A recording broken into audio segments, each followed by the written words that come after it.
Could you share your thoughts on the potential downside of excessive e-reading and avoiding physical books altogether? Yes, indeed. I'm a Coram Beanstalk reading helper. I used to teach children to read. I taught 35 4-year-olds for a few years, teaching them to read, and hopefully to count Nice. and do all that stuff. Now I go into a school as a Coram Beanstalk reading helper, not to hear them read. I read to them because it's been identified that lots of children are not being read to. And I remember, I have a magic bag that I bring in, and I put books in there that are great books, and then they pick them out and they choose the one to read, and I read it to them. And then I said to this little girl the other day, I said, "Oh, so does your mummy or daddy read to you at bedtime?" I said, "Oh no," she said, "I'm a big girl now." I said, "Oh right, how old are you?" She said, "I'm 6." She said, "But I've got a smartphone." And I thought, oh, that just sums up my world at the moment. I mean, there it is. I'm a great believer in balance. My father taught me about trying to find the balance. And e-reading can be convenient. Of course, as an adult, we have this balance, don't we? Personally, I love a book. Obviously, I write my own books as well for parents, but I love a story. But I'm forever reading and holding it and putting down the markers in it and enjoying it, and sometimes underlining it if it's a self-development book.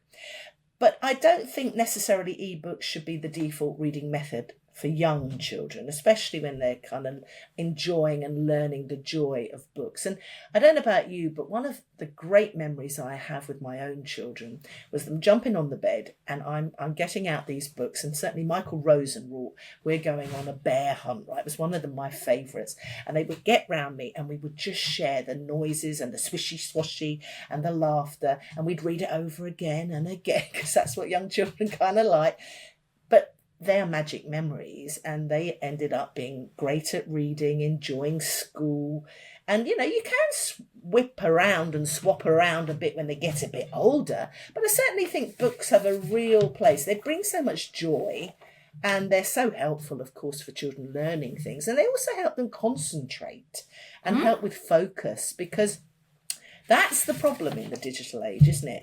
We scroll and everything's so instant, so quick, that we don't really get grounded and don't allow our imaginations sometimes to fly away with us. Because when you read a book, you're just in a different place. At the moment, I'm reading a book about, Eleanor of Aquitaine, which is a great old romp of a story, but it's set, back in medieval times. Suddenly, and she's describing all the clothing they're wearing and the jewellery, and I'm there. And I don't know anything really about 1137, but I'm right there when I'm reading the story. So it's great for children. And you get a real emotional contact with a book, don't you? The smell, turning the pages, Yes. which I think helps develop that love of books. So e-readers, of course, have their place.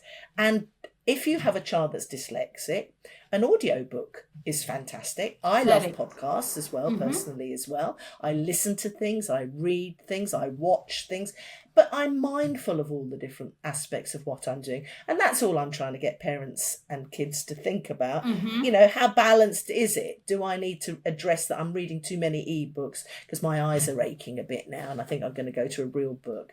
And also, one message is read to your children. Such an important skill, but it's also a bonding moment. We have such magic memories. Like I went straight back to that one with my own children, and they're very grown up now.